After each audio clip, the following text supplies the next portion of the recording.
Hey guys, what's up? Welcome back here to today's episode of Intuitive Angling, and really appreciate you guys swinging by the channel and spend some time with me today. Always appreciate that. And guys, today we're going to go over what is the number one reason why people have problems with a spinning reel as far as having bird's nest and loops and line twists. There's one thing that you can do when you're spooling up your spinning reel that's going to stop that more than anything else.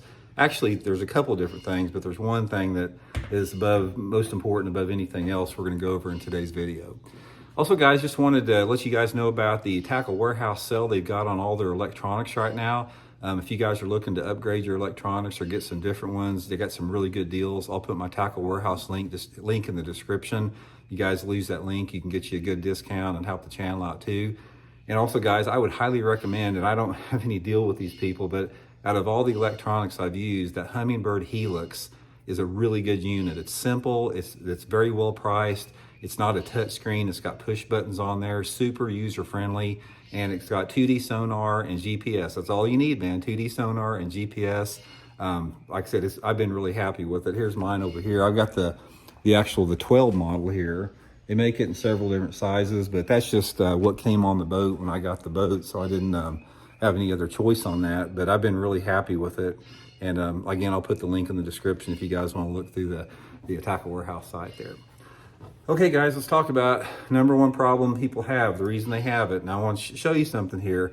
See the distance between my line and the outside part of the spool. As you can see there, I've got about 1/8 of an inch of a gap there. And I've left that there purposely because the 1/8 of an inch is absolutely perfect. That allows you to get a long cast, and it reduces the amount of loops and bird's nests you get. Now, problem you have is if you fill the line, if you put too much line on the spinning reel and you fill it up flush with this outside level here, this is what's going to cause you more problems than anything with loops, because most of the loops that you get is a result of filling this thing too full. So make sure that you do not go flush against that. But also at the same time, make sure that you don't go too deep. In other words, you don't want to leave like a 1/4 of an inch gap there, because if you leave like a 1/4 of an inch gap, it's going to reduce your casting distance. You're probably going to lose 10 to 15% of your distance by not having enough line on it. So it's sort of a balance there between your distance of your casting and making sure that you don't get the bird's nest. But biggest problem I see is people not putting they're either putting too much line on the reel or they're not putting enough. But that's the perfect amount that you want right there. Now, a couple other things that you can keep in mind as far as it's going to reduce your bird's nest on there is make sure that the line, when you're putting your spool on, you got your spool setting down, make sure the line is coming off your spool the same way it goes on your reel. That way is going to eliminate some loops. Also, make sure that you got a lot of tension on your line, and it really helps if you take like a towel and wet a towel and run that line between the towel as you spool it up. The combination of putting the right amount on there and put the tension on there, it's going to eliminate so many problems. Now, first of all, I'll say this for some of you guys that haven't seen it. I don't use braid to fluorocarbon on a spinning reel. I think it's the most overhyped myth. It's just the biggest myth in fishing that you have to use that, because you don't.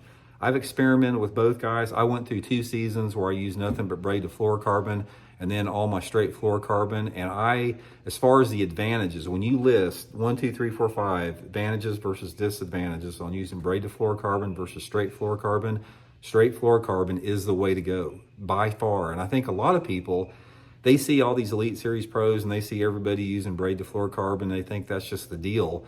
But that is not the deal. Straight fluorocarbon, the advantages, like I said, there's so many more advantages to getting more bites with it, landing more fish with it, being more efficient with it.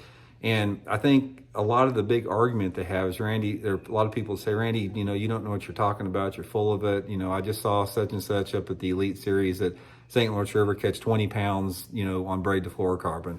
Well, my argument is if he had straight fluorocarbon, he'd have caught 22 pounds on it. Braid to fluorocarbon is not going to get you any more bites. In fact, it's going to reduce the number of bites you get versus using straight fluorocarbon.